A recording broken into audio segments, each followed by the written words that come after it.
ಇದು SS digital channel, Shri ಸುಮಂಗಲಿ digital channel. ನೀವು ನೋಡ್ತಾ ಇದ್ದೀರಿ ಸುದ್ದಿ ಸಮಯ, ಸ್ಥಳೀಯ ಸುದ್ದಿಗಳಿಗಾಗಿ. ಸುದ್ದಿ ಸಮಯದ ಪ್ರಾಯೋಜಕರು Mahalakshmi jewellers, gold hub, main road, Kalaburagi. Girish kidney foundation ಮತ್ತು ಮಲ್ಟಿ ಸ್ಪೆಷಾಲಿಟಿ ಆಸ್ಪತ್ರೆ, Tahir Mohiuddin building, Jayanagar bus stop ಎದುರುಗಡೆ, ಸ್ವಸ್ತಿಕ್ ನಗರ, ಸೇಡಂ ರಸ್ತೆ, ಕಲಬುರಗಿ.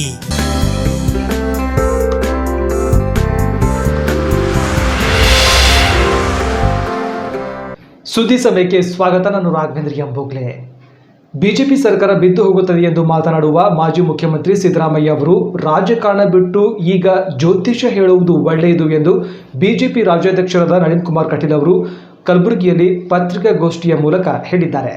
ಮಾಜಿ ಮುಖ್ಯಮಂತ್ರಿಗಳಾದ ಸಿದ್ದರಾಮಯ್ಯ ಅವರು ರಾಜ್ಯದ ಬಿಜೆಪಿ ಸರ್ಕಾರ ಬಿದ್ದು ಹೋಗುತ್ತದೆ ಎಂದು ಮಾತನಾಡುತ್ತಾರೆ. ಹೀಗಾಗಿ ಸಿದ್ದರಾಮಯ್ಯ ಅವರು ರಾಜಕಾರಣವನ್ನ ಬಿಟ್ಟು ಜ್ಯೋತಿಷ್ಯ ಹೇಳುವ ಕೆಲಸ ಮಾಡುವುದು ಒಳ್ಳೆಯದು ಎಂದು ಬಿಜೆಪಿ ರಾಜ್ಯಾಧ್ಯಕ್ಷರಾದ ನಳಿನ್ ಕುಮಾರ್ ಕಟೀಲ್ ವ್ಯಂಗ್ಯವಾಡಿದ್ದಾರೆ. ಕಲಬುರಗಿ ನಗರದ ಖಾಸಗಿ ಹೋಟೆಲ್ ಒಂದರಲ್ಲಿ ಕರೆದಿದ್ದ ಸುದ್ದಿಗೋಷ್ಠಿಯಲ್ಲಿ ಅವರು ಮಾತನಾಡಿದರು. ಇತ್ತೀಚೆಗೆ ಕೇಂದ್ರ ಮಂತ್ರಿ ಮಂಡಲಕ್ಕೆ ಸಚಿವರನ್ನು ಆಯ್ಕೆ ಮಾಡುವಾಗ ಸಾಮಾಜಿಕ ನ್ಯಾಯದ ತಳಹದಿಯ ಮೇಲೆ ಹಿಂದುಳಿದ ವರ್ಗಗಳಿಗೆ ಆದ್ಯತೆ ನೀಡಲಾಗಿದೆ. ಇದನ್ನು ಸಹ ಕಾಂಗ್ರೆಸ್ ಮುಖಂಡರು ಟೀಕಿಸುತ್ತಾರೆ. ಸಂಸತ್ ಅಧಿವೇಶನದಲ್ಲಿ ಚರ್ಚೆಗೆ ಮುಂದೆ ಬರದೆ ದೇಶದ ಜನರನ್ನ ವಂಚಿಸಲಾಗುತ್ತಿದೆ ಎಂದರು. ಡಾಕ್ಟರ್ BR ಅಂಬೇಡ್ಕರ್ ಸಂವಿಧಾನ ಬರೆದಾಗ ದೇಶದಲ್ಲಿ ಸಾಮಾಜಿಕ ನ್ಯಾಯದ ಬಗ್ಗೆ ಉಲ್ಲೇಖವನ್ನು ಮಾಡಿದರು. ಈ ದೇಶದ ಕಟ್ಟಕೊನೆಯ ವರ್ಗಕ್ಕೂ ಸಮಾಜಕ್ಕೂ ನ್ಯಾಯ ಸಿಗಬೇಕು ಅನ್ನತಕ್ಕಂಥ ಚಿಂತನೆ ಅಡಿಯಲ್ಲಿ ಸಂವಿಧಾನದಲ್ಲಿ ಉಲ್ಲೇಖವನ್ನು ಮಾಡ್ತಾರೆ. ಸ್ವಾತಂತ್ರ್ಯ ನಂತರ ಯಾವ ಸರ್ಕಾರವು ಅದನ್ನು ಸಫಲ ಮಾಡೋದರಲ್ಲಿ ಯಶಸ್ವಿ ಆಗಲಿಲ್ಲ. ಆದರೆ ಇವತ್ತು ನರೇಂದ್ರ ಮೋದಿ ಸರ್ಕಾರ ಸಾಮಾಜಿಕ ನ್ಯಾಯದ ಅಡಿಯಲ್ಲಿ ಅಧಿಕಾರವನ್ನು ಕೊಡತಕ್ಕಂಥ ಕೆಲಸವನ್ನು ಮಾಡಿದ್ದಾರೆ. ವಿಶೇಷವಾಗಿ ಅತಿ ಹೆಚ್ಚು SC STಗಳಿಗೆ, ಅತಿ ಹೆಚ್ಚು ಮಹಿಳೆಯರಿಗೆ, ಅತಿ ಹೆಚ್ಚು OBC ವರ್ಗಕ್ಕೆ ಮಂತ್ರಿಮಂಡಲದಲ್ಲಿ ಸ್ಥಾನವನ್ನು ಕೊಡ್ತಕ್ಕಂಥ ಕೆಲಸವನ್ನು ಮಾಡಿದ್ದಾರೆ. ಭಾಳ ಒಳ್ಳೆಯ ವಾತಾವರಣದಲ್ಲಿ ಇವತ್ತು ಕೇಂದ್ರ ಸರ್ಕಾರ 2ನೇ ಮಂತ್ರಿಮಂಡಲದ ರಚನೆ ಮಾಡಿದ್ದು ಯುವಕರಿಗೆ ಹೆಚ್ಚು ಆದ್ಯತೆಯನ್ನು ಕೊಟ್ಟಿದೆ. ಕಳೆದ 7 ವರ್ಷದಲ್ಲಿ ಅದ್ಭುತವಾಗಿ ಕೇಂದ್ರ ಸರ್ಕಾರದ ಯೋಜನೆಗಳು ಅನುಷ್ಠಾನಗೊಂಡಿದ್ದಾವೆ. ಯಾವ ವಿವೇಕಾನಂದರು ಕಂಡಿರ್ತಕ್ಕಂಥ ಜಗದ್ವಂದ್ಯ ಭಾರತ ಇತ್ತ ಆ ಪರಿಕಲ್ಪನೆ ಆಧಾರದಲ್ಲಿ ಜಗತ್ತಿನಲ್ಲಿ ಇವತ್ತು ಭಾರತಕ್ಕೆ ಮಾನ್ಯತೆ ಸಿಗುವ ಸ್ಥಾನಕ್ಕೆ ಹೋಗಿದೆ. ಅದಕ್ಕೋಸ್ಕರ ವಿಶ್ವಸಂಸ್ಥೆಯಲ್ಲಿ ಭದ್ರತಾ ಅಧ್ಯಕ್ಷ ಸ್ಥಾನ ಇವತ್ತು ಭಾರತಕ್ಕೆ ಸಿಕ್ಕಿದೆ, ಗೌರವದ ಸ್ಥಾನ ಸಿಕ್ಕಿದೆ. ನರೇಂದ್ರ ಮೋದಿಯವರ 7 ವರ್ಷದ ಆಡಳಿತದಲ್ಲಿ ಭ್ರಷ್ಟಾಚಾರ ರಹಿತವಾಗಿರ್ತಕ್ಕಂಥ ಆಡಳಿತ, ಹಿಂದೆ ಯಾವತ್ತೂ ಕಾಣದೇ ಇರತಕ್ಕಂಥ ಯೋಜನೆಗಳ ಅನುಷ್ಠಾನ, ಗ್ರಾಮೀಣ ಅಭಿವೃದ್ಧಿಗೆ ಹೆಚ್ಚು ಆದ್ಯತೆಗಳು. 18,000 ಗ್ರಾಮಗಳು ನರೇಂದ್ರ ಮೋದಿ ಅಧಿಕಾರ ಸ್ವೀಕಾರ ಮಾಡುವ ಸಂದರ್ಭದಲ್ಲಿ ಕತ್ತಲಲ್ಲಿತ್ತು. 18,000 ಗ್ರಾಮಗಳಿಗೂ ವಿದ್ಯುತ್ ಕೊಡ್ತಕ್ಕಂಥ ಕೆಲಸ, ನರೇಗಾದ ಅಡಿಯಲ್ಲಿ ಹಳ್ಳಿಯಲ್ಲಿ ಪ್ರತಿಯೊಬ್ಬ ವ್ಯಕ್ತಿಗೆ ಉದ್ಯೋಗ ಕೊಡ್ತಕ್ಕಂಥ ಕೆಲಸ, ಈಗ ಅದ್ಭುತವಾಗಿ ಯೋಜನೆ ಅನುಷ್ಠಾನಗೊಳಿಸುವಲ್ಲಿ ಯಶಸ್ಸನ್ನು ಕಂಡಿದೆ, ಸಫಲತೆಯನ್ನು ಕಂಡಿದೆ. ಹಾಗಾಗಿ ಅಂಬೇಡ್ಕರ್ ಕಂಡಿರ್ತಕ್ಕಂಥ ಸಾಮಾಜಿಕ ನ್ಯಾಯದ ಅನುಷ್ಠಾನ, ವಿವೇಕಾನಂದರು ಕೊಂಡಿರ್ತಕ್ಕಂಥ ಜಗದ್ವಂದ್ಯ ಭಾರತ, ದೀನ್ ದಯಾಳ್ ಉಪಾಧ್ಯಾಯರು ಕಂಡಿರ್ತಕ್ಕಂಥ ಅಂತ್ಯೋದಯದ ಪರಿಕಲ್ಪನೆ ಅಡಿಯಲ್ಲಿ ಇವತ್ತು ಸುಮಾರು 80 ಕೋಟಿ ಜನರಿಗೆ ರೇಷನ್ ಕೊಡ್ತಕ್ಕಂಥ ಕೆಲಸವನ್ನು ಇವತ್ತು ಕೇಂದ್ರ ಸರ್ಕಾರ ಮಾಡ್ತಾರೆ. ಜಗತ್ತಿಗೆ ಕೋವಿಡ್ ಅಪ್ಪಳಿಸಿದಾಗ ಜಗತ್ತೇ ತತ್ತರಿಸಿದೆ. ಆದರೆ 1ನೇ ಅಲೆಯನ್ನು ನಿಯಂತ್ರಣ ಮಾಡುವಲ್ಲಿ ಯಶಸ್ವಿಯಾಗಿದೆ, 2ನೇ ಅಲೆಯನ್ನು ನಿಯಂತ್ರಣ ಮಾಡುವಲ್ಲಿ ಯಶಸ್ವಿಯಾಗಿದೆ. ನಾವು ಕಂಡಿದ್ದೇವೆ, ಭಾಳಷ್ಟು ಜನ ಲಸಿಕೆಗಳನ್ನು ಕಂಡುಹುಡುಕಿದಾಗ ಟೀಕೆ ಮಾಡಿರ್ತಕ್ಕಂಥದ್ದನ್ನು ಕೇಳಿದ್ದೇವೆ. ಆದರೆ ತಿಳ್ಕೊಂಡಿರಬೇಕು, ಈ ದೇಶದಲ್ಲಿ ಫ್ಲೇಗ್ ಬಂದಾಗ, ಈ ದೇಶದಲ್ಲಿ ಮಲೇರಿಯಾಗಳು ಬಂದಾಗ ಸುಮಾರು 50-60 ವರ್ಷಗಳ ಕಾಲ ಲಸಿಕೆ ಇರಲಿಲ್ಲ. ಆದರೆ ಕೋವಿಡ್ ಬಂದು 5 ತಿಂಗಳಲ್ಲಿ ಲಸಿಕೆಯನ್ನು ಉತ್ಪಾದನೆ ಮಾಡೋದಕ್ಕೆ ಪ್ರೇರಣೆ ಕೊಡ್ತಕ್ಕಂಥದ್ದು, ಬಂದ ಮೇಲೆ 3-4 ತಿಂಗಳಲ್ಲಿ ಇವತ್ತು 60 ಕೋಟಿ ಜನರಿಗೆ ಉಚಿತ ಲಸಿಕೆಯನ್ನು ಕೊಟ್ಟ ಅತಿ ದೊಡ್ಡ ದೇಶ ಭಾರತ. ಹೀಗೆ ಬಹಳ ಯಶಸ್ಸನ್ನು ಸಾಧಿಸಿದೆ ನಮ್ಮ ಸರ್ಕಾರ. ಇವತ್ತು ಆತ್ಮನಿರ್ಭರ್ ಭಾರತ ಯೋಜನೆ ಅಡಿಯಲ್ಲಿ ಕೋವಿಡ್ನಂಥ ಸಂದರ್ಭದಲ್ಲೂ ಸಮೇತ ಆರ್ಥಿಕ ಪುನಶ್ಚೇತನಕ್ಕೆ ಕೊಟ್ಟಿರ್ತಕ್ಕಂಥ ಕೊಡುಗೆಗಳು, ಈಗ ಒಂದು ಅಮೂಲಾಗ್ರವಾಗಿರ್ತಕ್ಕಂಥ ಪರಿವರ್ತನೆ ಇವತ್ತು ಆಗ್ತಾಯಿದೆ. ಹಾಗಾಗಿ ಕಾಂಗ್ರೆಸ್ಸಿಗೆ ಮತ್ತು ವಿರೋಧ ಪಕ್ಷಗಳಿಗೆ ಟೀಕೆ ಮಾಡಲಿಕ್ಕೆ ವಸ್ತುಗಳು ಮತ್ತು ವಿಷಯಗಳಿಲ್ಲ. ಕಾಂಗ್ರೆಸ್ ಒಂದು ನೈಜವಾಗಿರ್ತಕ್ಕಂಥ ವಿರೋಧ ಪಕ್ಷವಾಗಿ 7 ವರ್ಷದಲ್ಲಿ ತನ್ನ ಜವಾಬ್ದಾರಿಯನ್ನು ನಿರ್ವಹಣೆ ಮಾಡಲಿಲ್ಲ. ನಿರಂತರವಾಗಿ ನರೇಂದ್ರ ಮೋದಿಯವರ ಎಲ್ಲ ಕಾರ್ಯಗಳನ್ನು ವಿರೋಧ ಮಾಡೋದಕ್ಕೆ ಸೃಷ್ಟಿಯಾದಾಗೆ ಮಾಡ್ತದೆ. ವೈಯಕ್ತಿಕ ವಿರೋಧಗಳು, ವೈಚಾರಿಕ ವಿರೋಧ ಇಲ್ಲ. ಹಾಗಾಗಿ CAA ಬಂದಾಗ ವಿರೋಧ, APMC ಆ್ಯಕ್ಟ್ಗಳು ಬಂದಾಗ ವಿರೋಧ, ಅವರ ಪ್ರಣಾಳಿಕೆಯಲ್ಲಿರ್ತಕ್ಕಂಥ ವಿಷಯಗಳದೆಲ್ಲ. ಆನಂತರ ಅಯೋಧ್ಯೆ ಇಶ್ಯೂಗಳು ಬಂದಾಗ ವಿರೋಧ, 370ನೇ ವಿಧಿ ರದ್ದತಿ ಮಾಡಿದಾಗ ವಿರೋಧ, ತ್ರಿತಲಾಖ್ ಬಂದಾಗ ವಿರೋಧ. ಇವತ್ತು OBC ಅನ್ನು ವಿರೋಧ ಮಾಡ್ತಿತ್ತದು. ಸಮುದಾಯದ ಭಯದಿಂದ ಸ್ವಲ್ಪ ಸುಮ್ಮನೆ ಕೂತಿದ್ದಾರೆ. ಹೀಗೆ ಯಾವುದು ಕೇಂದ್ರ ಸರ್ಕಾರ ಮಾಡುತ್ತೆ ಅದನ್ನು ವಿರೋಧ ಮಾಡಲಿಕ್ಕಾಗಿಯೇ ಇರುವಂಥ ವಿರೋಧ ಪಕ್ಷ ಅಂತ ಆಗಿದೆ. ಒಂದು ನೈಜವಾಗಿರ್ತಕ್ಕಂಥ ಜವಾಬ್ದಾರಿಯುತ ವಿರೋಧ ಪಕ್ಷವಾಗಿ ಕೆಲಸ ಮಾಡ್ತಾರೆ. ಇವತ್ತು ಅಫ್ಘಾನಿಸ್ತಾನದ ಕತೆ ಕೇಳ್ತಾ ಇದ್ದೀವಿ. ತಾಲಿಬಾನ್ ಇರ್ಬೋದು, ಇಂಥ ವಿಷಯಗಳು ಬಂದಾಗಲೂ ಮೌನವನ್ನು ಆಚರಣೆ ಮಾಡ್ತಾಯಿದೆ. ಕಾಂಗ್ರೆಸ್ ಏನು ಹೇಳಬೇಕು ಅದನ್ನು ಹೇಳ್ತಾ ಇಲ್ಲ. ಹೇಳಿದರೆ ಒಂದು ನೈಜ ರಾಷ್ಟ್ರ ವಿರೋಧ ಪಕ್ಷವಾಗಿ ಕೆಲಸವನ್ನು ಮಾಡ್ತಾಯಿಲ್ಲ. ಈಗ ಮೊನ್ನೆ ಲೋಕಸಭಾ ಅಧಿವೇಶನ ನಡೀತು. ಲೋಕಸಭಾ ಅಧಿವೇಶನದ ಸಂದರ್ಭದಲ್ಲಿ ಪ್ರಧಾನಮಂತ್ರಿಗಳು ಹೇಳಿದರು, ಬನ್ನಿ ಚರ್ಚೆ ಮಾಡೋರು. ವಿರೋಧ ಪಕ್ಷದ ಕೆಲಸ ಏನು? ಲೋಕಸಭೆಯಲ್ಲಿ ಚರ್ಚೆ ಮಾಡಿ, ವಿರೋಧ ಇದ್ದರೆ ಮತ್ತೆ ಪ್ರತಿಭಟನೆ ಮಾಡಿ. ಚರ್ಚೆ ಮಾಡಲಿಕ್ಕೂ ಅವಕಾಶಗಳನ್ನು ಕರೆದ್ರೆ ಅವಕಾಶಗಳನ್ನು ತಗೊಳ್ಳಿಲ್ಲ. ಹೇಳಿದ್ರೆ ಇವತ್ತು ಅವರಲ್ಲಿ ಚರ್ಚೆಯ ವಿಷಯವೂ ಇಲ್ಲ. ಒಟ್ಟು ವಿರೋಧ ಮಾಡಬೇಕು, ವಿರೋಧ ಪಕ್ಷವಾಗಿ ಅನ್ನುವಂಥದ್ದು ಮಾತ್ರ ಇದೆ. ತಿಳ್ಕೋಬೇಕು ಇವರು. ನಾವು ವಿರೋಧ ಪಕ್ಷದಲ್ಲಿ ಬಹಳ ವರ್ಷ ಇದ್ದವರು, ಜನಸಂಘದಿಂದ ಹಿಡಿದು ಭಾರತೀಯ ಜನತಾ ಪಾರ್ಟಿಯವರೆಗೆ. ಇಂದಿರಾ ಗಾಂಧಿಯ ಕಾಲಘಟ್ಟದಲ್ಲಿ ವಾಜಪೇಯಿಯವರು ವಿರೋಧ ಪಕ್ಷ ನಾಯಕರಾಗಿದ್ದರು. ಕೆಲವೊಂದು ವಿಷಯಗಳು ಬಂದಾಗ ನೇರ ಪ್ರಧಾನಮಂತ್ರಿಗಳಿಗೆ ಪೂರ್ಣ ಬೆಂಬಲವಾಗಿ ನಮ್ಮ ಸರ್ಕಾರ, ನಮ್ಮ ಪಾರ್ಟಿ ಆಗ ನಿಂತಿತ್ತು. ಇದೇ ಸಂದರ್ಭದಲ್ಲಿ ಕಲಬುರಗಿ, ಹುಬ್ಬಳ್ಳಿ, ಧಾರವಾಡ ಮತ್ತು ಬೆಳಗಾವಿ ಮಹಾನಗರ ಪಾಲಿಕೆಯಲ್ಲಿ ಬಿಜೆಪಿ ನಿಚ್ಚಳ ಬಹುಮತ ಸಾಧಿಸಲಿದೆ ಎಂದು ಬಿಜೆಪಿ ರಾಜ್ಯಾಧ್ಯಕ್ಷರು ಹಾಗೂ ಸಂಸದರಾದ ನಳಿನ್ ಕುಮಾರ್ ಕಟೀಲ್ ವಿಶ್ವಾಸ ವ್ಯಕ್ತಪಡಿಸಿದ್ದಾರೆ. ಕಲಬುರಗಿ ಪಾಲಿಕೆಯಲ್ಲಿ ಬಿಜೆಪಿ ವತಿಯಿಂದ ಅರ್ಹ ಅಭ್ಯರ್ಥಿಗಳನ್ನು ಆಯ್ಕೆ ಮಾಡಲು ಆಯ್ಕೆ ಸಮಿತಿ ಪ್ರಧಾನ ಪಾತ್ರ ನಿರ್ವಹಿಸಲಿದೆ ಎಂದು ಪ್ರಶ್ನೆಯೊಂದಕ್ಕೆ ಉತ್ತರಿಸುತ್ತಾ ಅವರು ಸ್ಪಷ್ಟಪಡಿಸಿದ್ದಾರೆ. ಎರಡನೇದು, ಇವತ್ತು ರಾಜ್ಯದಲ್ಲಿ ನಮ್ಮ ಸರ್ಕಾರ ಅಧಿಕಾರಕ್ಕೆ ಬಂದಿದೆ. ಸುಮಾರು 2 ವರ್ಷಗಳ ಕಾಲ ಸನ್ಮಾನ್ಯ ಯಡಿಯೂರಪ್ಪರು ಅದ್ಭುತವಾಗಿರ್ತಕ್ಕಂಥ ನೆರೆ, ಬರ, ಕೋವಿಡ್ನಂಥ ಸವಾಲಿನ ಮಧ್ಯೆ ಯಶಸ್ವಿಯಾಗಿ ಮುನ್ನಡೆಸಿದರು. ಕಲ್ಯಾಣ ಕರ್ನಾಟಕದ ಘೋಷಣೆ ಮುಖಾಂತರ ಅದ್ಭುತವಾಗಿರ್ತಕ್ಕಂಥ ಪರಿವರ್ತನೆ ಇಡೀ ರಾಜ್ಯದಲ್ಲಿ ಮಾಡ್ತಕ್ಕಂಥ ಕೆಲಸ, ಆರ್ಥಿಕ ಮುಗ್ಗಟ್ಟಿನ ಮಧ್ಯೆಯೂ ಯಶಸ್ವಿಯಾಗಿ ನಿರ್ವಹಣೆ ಮಾಡ್ತಕ್ಕಂಥ ಕೆಲಸವನ್ನು ಮಾಡಿದರು. ಇವತ್ತು ಅವರ ಮಾರ್ಗದರ್ಶನದಲ್ಲಿ ಬೊಮ್ಮಾಯಿಯವರು ಭಾಳ ಒಳ್ಳೆಯ ಕಾರ್ಯಗಳನ್ನು ಮಾಡ್ತಾ ಇದ್ದಾರೆ. ಮೊನ್ನೆ ಅಧಿಕಾರ ಸ್ವೀಕಾರ ಮಾಡಿದ ಕೂಡಲೇ ಭಾಳಷ್ಟು ಯೋಜನೆಗಳನ್ನು ಅನುಷ್ಠಾನಗೊಳಿಸ್ತಕ್ಕಂಥ ಕೆಲಸವನ್ನು ಮಾಡಿದ್ದಾರೆ.